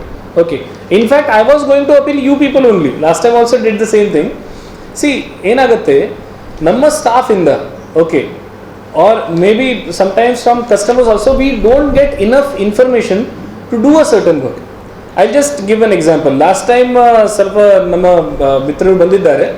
So ಅವರಿಂದ ಒಂದು information ಬಂದಿದೆ ಅಂದರೆ contractors ತುಂಬ ಜಾಸ್ತಿ interference ಮಾಡ್ತಾ ಇದ್ದಾರೆ ಕೆಲಸ ಅಲ್ಲಿ ಅಂತ. ಸೊ ಇದು ಯಾವುದು ಇದು ಇರುತ್ತೆ ನಮ್ಮ ಚಾರ್ಜಸ್ ಎಕ್ಸೆಟ್ರಾ, ಅದು ಎಲ್ಲ ನ್ಯೂಸ್ ಪೇಪರಲ್ಲಿ ಕೊಟ್ಟಿದ್ದೀವಿ. ನಿನ್ನೆ ಬಂದಿದೆ ನ್ಯೂಸ್ ಪೇಪರ್ಗೆ. ಐ ಥಿಂಕ್ ಡೆಕ್ಕನ್ ಹೆರಾಲ್ಡ್ ಮತ್ತು ಪ್ರಜಾವಾಣಿ ವಿಜಯವಾಣಿಗೆ ಬಂದಿದೆ I suppose. But once I get feedback from you, we can take some corrective action. Okay, we have already taken it, we have given complaints, we will give more publicity to that. Okay, but this is the basic reason why I called for this meeting. That once I get, for example, from your side you gave some information about insulator pipes. You gave some information about insulated pipes. We are already going for tender now. Okay, wherever there are hazardous locations in the city, we'll start from city first. So ಎಲ್ಲಿ insulated pipe ಬೇಕು ಅಲ್ಲಿ ಇದು ಕೆಲಸ start ಮಾಡ್ತೀವಿ ನಾನು. Okay, so ಅದು ನನಗೆ information ನಿಮ್ಮಿಂದ ಬಂದಿದ್ರೆ ನನಗೆ ಸ್ವಲ್ಪ ಅನುಕೂಲ ಆಗುತ್ತೆ. ದಟ್ ಓಕೆ, ಇದು ಪ್ರಾಬ್ಲಮ್ ಇದೆ ಫೀಲ್ಡಲ್ಲಿ, ನಾನು ಸ್ಟಾಫ್ಗೆ ಇನ್ಫಾರ್ಮೇಷನ್ ಕೊಟ್ಕೊಂಡು immediately I can get that work done. For rectification now, as per our survey, JESCOM area is 2088 locations we identified. Okay, it includes schools, hospitals, everything, all the locations. Okay, so that is the present target we are having. We'll prioritize schools in this. Especially? Yes, schools and hospitals will get it prioritized. And it includes iron poles, etc. Everything it includes. Yes. Okay, so yes, that will get it addressed. Priority basis you have going to school. We'll go to schools for priority basis. Sedam ತಾಲೂಕಿನ ಮಳಖೇಡ್ ಗ್ರಾಮ ವ್ಯಾಪ್ತಿಯಲ್ಲಿ ರೈತರಿಗೆ ನಕಲಿ ಬೀಜ ವಿತರಣೆ ಮಾಡಿರುವವರ ವಿರುದ್ಧ ಸೂಕ್ತ ಕಾನೂನು ಕ್ರಮ ಕೈಗೊಳ್ಳಬೇಕು ಹಾಗೂ ಅನ್ಯಾಯವಾಗಿರುವ ರೈತರಿಗೆ ಬೆಳೆ ಪರಿಹಾರ ವಿತರಿಸುವಂತೆ ರೈತ ಮುಖಂಡ ಬಸವರಾಜ್ ಮಾಲಿ ಪಾಟೀಲ್ ಆಗ್ರಹಿಸಿದ್ದಾರೆ. ಸೇಡಂ ತಾಲೂಕಿನ ಮಳಖೇಡ್ ಗ್ರಾಮದ ಹಾಗೂ ಸುತ್ತಮುತ್ತಲಿನ ಗ್ರಾಮದ ರೈತರಿಗೆ ನಕಲಿ ಬೀಜ ವಿತರಣೆ ಮಾಡಲಾಗಿದ್ದು ಅವರ ವಿರುದ್ಧ ಕಾನೂನು ಕ್ರಮ ತೆಗೆದುಕೊಂಡು ಅನ್ಯಾಯವಾದ ರೈತರಿಗೆ ಸರ್ಕಾರದ ವತಿಯಿಂದ ಬೆಳೆ ಪರಿಹಾರ ಧನ ವಿತರಣೆ ಮಾಡುವಂತೆ ರೈತ ಮುಖಂಡರಾದ ಬಸವರಾಜ್ ಭೀಮರಾವ್ ಮಾಲಿ ಪಾಟೀಲ್ ಅವರು ಮಾನ್ಯ ಜಿಲ್ಲಾಧಿಕಾರಿಗಳಿಗೆ ಆಗ್ರಹಿಸಿದ್ದಾರೆ. ಸೇಡಂ ತಾಲೂಕಿನ ಮಳಖೇಡ್ ಗ್ರಾಮದ ರೈತರು, ನನ್ನ ಬಸವರಾಜ್, ತಂದೆ ಭೀಮರಾವ್ ಮಾಲಿ ಪಾಟೀಲ್, ಮಳಖೇಡ್. ನಮ್ಗೆ ಏನಾಗಿದೆ ಅಂದ್ರೆ ನಾವು ರೈತರು ಮಂದಿ ಇಲ್ಲಿ ದೀಪ ಗಿಲ್ಡ ಅಂತೇಳಿ ಗಂಜನಾಗ ದಾಲ್ ಮಿಲ್ ಆದ್ರಿ ಒಂದು ಅಲ್ಲಿ ಅವ್ನ ಬಳಿ ಹೆಸರು ಬೀಜ ಇದ್ವಿ ಸರ್. ಹೆಸರು ಬೀಜ ಹೆಸರು ಬೀಜ ಮಾರ್ಲಾಕತ್ತೀವಿ ಸರ್. ನಾವು ಕೇಳಿದ್ವಿ ಅದಕ್ಕೆ ಹೆಸರು ಬೀಜ ಮಾರ್ಲಾಕತ್ತೀವಿ ರೀ ಅಂದ್ರೆ ನಾವು ಬಿತ್ಲಾಕ ಒಯ್ಲಾಕತ್ತೀವಿ ಸರ್ ಅಂತ ಅವ್ನಿಗೆ ಹೇಳಿದ್ರು. ನೀವು ಎಲ್ಲಿವ್ರಿ ಬೀಜ ಅಂತ ನಂಬರ್ 1 ಬೀಜ ಎಲ್ಲಿ ಸಿಕ್ಕದು ನಿಮ್ಗೆ ಎಲ್ಲಿ ಸಿಕ್ಕವ ನಾ ಕೇಳಿದ್ವಿ ಸರ್ ಅವನಿಗೆ. ಇಲ್ಲಿ ನಮ್ಮ ಲೋಕಲ್ ಬೀಜನೇ ಅವ್ರಿ ಈ ಪ್ರಕಾರ ಎಲ್ಲಿ ಸಿಕ್ಕು ನಿಮ್ಗೆ ನಾ ಕೇಳ್ದನ್ರಿ. ಆಮೇಲೆ ಅಂದ್ರೆ ಇಲ್ರಿ ನಾವು ಲೋಕಲ್ ಬೀಜ 3-4 ಸಲ ಜನ್ನಿ ಮಾಡಿ ದಾಲ್ ಮಿಲ್ನಾಗ ನಂಬರ್ 1 ಬೀಜ ಅವ, ಅದಕ್ಕಾಗಿ ನಮ್ಮ ಮಾಡ್ಲಾಕತ್ತೀನಿ ರೀ. 100 ಸಲ ನಾವು ಬಿತ್ಲಾಕ ಒಯ್ಲಾಕತ್ತೀವಿ, ನಾವು ಬಿತ್ತ ಸಲ ಒಯ್ಲಾಕತ್ತೀವಿ ಸರ್ ಅಂತ ಹೇಳಿದ್ರು. ಇಲ್ರಿ ವೈರಿ ಚಲೋ ಬೀಜ ಅವ ಅಂತ ಕೊಟ್ಟಿನಿ ಸರ್. ಹೀಗಾಗಿ ದೀಪ ಗಿಲ್ದಾಗ ನಾವು ಮೋಸ ಮಾಡೇನಿ ಸರ್. ಅವು ಈಗ ನಾವು ಸಾವಿರಾರು ರೈತರು ಎಲ್ಲ ಕಡೆ ಗುಲ್ಬರ್ಗ ಜಿಲ್ಲೆ ಎಲ್ಲ ರೈತರು ಬಿತ್ತೇರಿ. ಈ ಏನು ಎಡಿ ಮಟ್ಟಿಗೆ ಆಗ್ಯಾವ್ರಿ ಹೆಸರು. ಇನ್ನು ಹೂವು ಎಲ್ಲ ಏನು ಕಾಯಿನಿ ಇಲ್ರಿ. ಅವ್ನ ಮೇಲೆ ಸೂಕ್ತ ಕ್ರಮ ಕೈಗೊಳ್ಬೇಕು DC ಸರ್ ಜಿಲ್ಲಾಧಿಕಾರಿಗೆ ಮನವಿ ಮಾಡಿದ್ವಿ. ಈಗ ಎಷ್ಟು ಎಕರೆ ಹಾಕಿರಿ?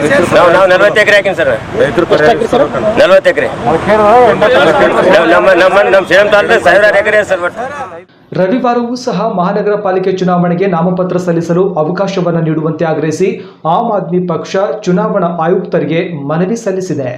ಹುಬ್ಬಳ್ಳಿ, ಧಾರವಾಡ, ಬೆಳಗಾವಿ ಹಾಗೂ ಕಲಬುರಗಿ ಮಹಾನಗರ ಪಾಲಿಕೆಯ ಚುನಾವಣೆಗೆ ಚುನಾವಣಾ ಆಯೋಗವು ಅಧಿಸೂಚನೆಯನ್ನು ಹೊರಡಿಸಿದ್ದು, ಚುನಾವಣೆಗೆ ಸ್ಪರ್ಧಿಸಲು ಬಯಸುವ ಅಭ್ಯರ್ಥಿಗಳಿಗೆ ನಾಮಪತ್ರ ಸಲ್ಲಿಸಲು ಆಗಸ್ಟ್ 23ರವರೆಗೆ ಅವಕಾಶವನ್ನ ಕಲ್ಪಿಸಲಾಗಿದೆ. ಇದರಲ್ಲಿ ಭಾನುವಾರ ರಜೆ ಇರುವುದರಿಂದ ಭಾನುವಾರವೂ ಕೂಡ ನಾಮಪತ್ರ ಸಲ್ಲಿಕೆಗೆ ಅವಕಾಶವನ್ನ ಕಲ್ಪಿಸಬೇಕು ಎಂದು ಆಮ್ ಆದ್ಮಿ ಪಕ್ಷದ ವತಿಯಿಂದ ಚುನಾವಣಾ ಆಯುಕ್ತರಿಗೆ ಮನವಿ ಪತ್ರವನ್ನ ಸಲ್ಲಿಸಲಾಯಿತು. ಇವತ್ತು ನಾವು ಪಾರ್ಟಿ ಮೂಲಕ DC ಕಚೇರಿಗೆ ಒಂದು ಮನವಿ ಕೊಡಲಿಕ್ಕೆ ಬಂದಿದ್ದೀವಿ. ನಾವು ಎಲೆಕ್ಷನ್ ಕಮಿಷನಲ್ಲಿ ಪ್ರಚಾರ ಮಾಡಲಿಕ್ಕೆ ಆಟೋದ ಪರ್ಮಿಷನ್ ಕೇಳಿದ್ವಿ, ಆಟೋ ಅನೌನ್ಸ್ಮೆಂಟು. ಮತ್ತು ಭಾಳ ಥರ ಪರ್ಮಿಷನ್ಗಳು ಕೋವಿಡ್ ಕಾರಣ ತೋರಿಸಿ ನಮ್ಮನ್ನ ಡಿನೈ ಮಾಡಿದ್ದಾರೆ. ಬಟ್ ಈಗ ತಾವು ನೋಡ್ತಾ ಇದ್ರಿ, ಎಲ್ಲ ಕಡೆ ಪಬ್ಲಿಕ್ ಟ್ರಾನ್ಸ್ಪೋರ್ಟ್ ಸರ್ವಿಸ್ ಏನಿದೆ ಅದು ಓಪನ್ ಆಗಿದೆ. ಪ್ಯಾಸೆಂಜರ್ಸ್ ಆಟೋಗಳು ಒಂದೊಂದು ಆಟೋಲಿ 4 ಜನ ಪ್ಯಾಸೆಂಜರ್ಸ್ ಹೋಗ್ತಾ ಇದ್ದಾರೆ. ಇಂಥ ಪರಿಸ್ಥಿತಿಯಲ್ಲಿ ನಮ್ಮನ್ನು ಡಿನೈ ಮಾಡಲಿಕ್ಕೆ ಕಾರಣ ಏನಿದೆ, ಆಟೋ ಪರ್ಮಿಷನ್ ಯಾಕೆ ಕೊಡ್ತಾ ಇಲ್ಲ, ಇದೊಂದು ಪ್ರಶ್ನೆ ಚಿಹ್ನೆ. ನಮಗೆ ಅನ್ನಿಸ್ತಾ ಇರೋದು ಆಮ್ ಆದ್ಮಿ ಅಂತ ಒಂದು ಪ್ರಾಮಾಣಿಕ ಪಕ್ಷ. ನಿಮ್ಗೆ ಗೊತ್ತಿದೆ, ನಾವು ಸ್ವಲ್ಪ ಟೈಮ್ ತೊಗೊಂಡ್ಬಿಟ್ಟು ಜನಸಂಪರ್ಕ ಮಾಡಬೇಕಾಗತ್ತೆ. ನಾವು ಬೆಂಗಳೂರಿನಲ್ಲಿ ಎಲೆಕ್ಷನ್ ಕಮಿಷನ್ಗೆ ಕೂಡ ಒಂದು ಮನವಿ ಕೊಟ್ಟಿದ್ದೀವಿ ಮತ್ತು ಇಲ್ಲಿ ಆದಷ್ಟು ಬೇಗ ಆ ಮನವಿ ಮೂಲಕ ನಾವು ಇದು ಕೇಳಿದ್ದೀವಿ, ಪರ್ಮಿಷನ್ ಆದಷ್ಟು ಬೇಗ ಅವ್ರು ನಮ್ಮನ್ನ ಇದು ಕೊಡಬೇಕು. ಸೊ ಆಟೋಗಳಲ್ಲಿ ಸುಮಾರು 3 ಜನ 4 ಜನ ಎಲ್ಲ ಓಡಾಡ್ತಾ ಇದ್ದಾರೆ. ಹಾಗಾಗಿ ಕೋವಿಡ್ ಗೈಡ್ಲೈನ್ಸ್ ಅಂತ ಹೇಳೋ ಕಾರಣ ಬರೋದಿಲ್ಲ ಮುಂದೆ. ಯಾಕೆ ಅಂದರೆ ಈ ಥರದ ಆಟೋ ಪ್ರಚಾರದಲ್ಲಿ ಒಬ್ಬರು ಮೈಕ್ ಹಿಡ್ಕೊಂಡು ಮಾಡೋದು. ಸೊ ಯಾವುದೇ ಥರದ ಕೋವಿಡ್ ಗೈಡ್ಲೈನ್ಸ್ನ ನಾವು ಉಲ್ಲಂಘನೆ ಮಾಡ್ತಾ ಇಲ್ಲ. ಆದರೆ ಈ ಪ್ರಚಾರದ ಮೂಲಕ ಆಮ್ ಆದ್ಮಿ ಥರದ ಒಂದು ಪ್ರಾಮಾಣಿಕ ಪಕ್ಷಕ್ಕೆ ನಮ್ಮ ಒಂದು ವಿಷಯಗಳನ್ನ ಜನರಿಗೆ ತಿಳಿಸೋದಕ್ಕೆ ಒಂದು ಅವಕಾಶ ಸಿಗುತ್ತೆ. ಹಾಗಾಗಿ ನಾವು DC ಅವರ ಆಫೀಸಿಗೆ ಬಂದು ಇವತ್ತು ಕೇಳ್ಕೊಂಡಿದ್ದೀವಿ, ದಯವಿಟ್ಟು ಇದೊಂದು ಆಟೋ ಪ್ರಚಾರ ಮಾಡೋದಕ್ಕೆ, ಅದರ ಮೈಕಿಂಗ್ ಆ್ಯಕ್ಟಿವಿಟಿ ಮಾಡೋದಕ್ಕೆ ಅದನ್ನು ನಾವು ಪರ್ಮಿಷನ್ ಕೊಡಿ ಅಂತ. ಅವರು ಪಾಸಿಟಿವ್ ಆಗಿ ಇದ್ರ ಬಗ್ಗೆ ಮಾತಾಡಿದ್ದಾರೆ. ಮುಂದಿನ ದಿನಗಳಲ್ಲಿ ಇದೊಂದು ಅವಕಾಶ ಸಿಗ್ಬೋದು ಅಂತ ಅನ್ಕೊಳ್ತೀನಿ. ಸೋದರತ್ವದ ಸಂಕೇತವಾಗಿರುವ ರಕ್ಷಾ ಬಂಧನ ದೇಶಾದ್ಯಂತ ನಾಳೆ ಆಚರಿಸಲಾಗುತ್ತಿದ್ದು, ಬಣ್ಣ ಬಣ್ಣದ ವಿವಿಧ ಬಗೆಯ ರಾಖಿಗಳ ಖರೀದಿ ಮಾರುಕಟ್ಟೆಯಲ್ಲಿ ಭರದಿಂದ ಸಾಗಿದೆ.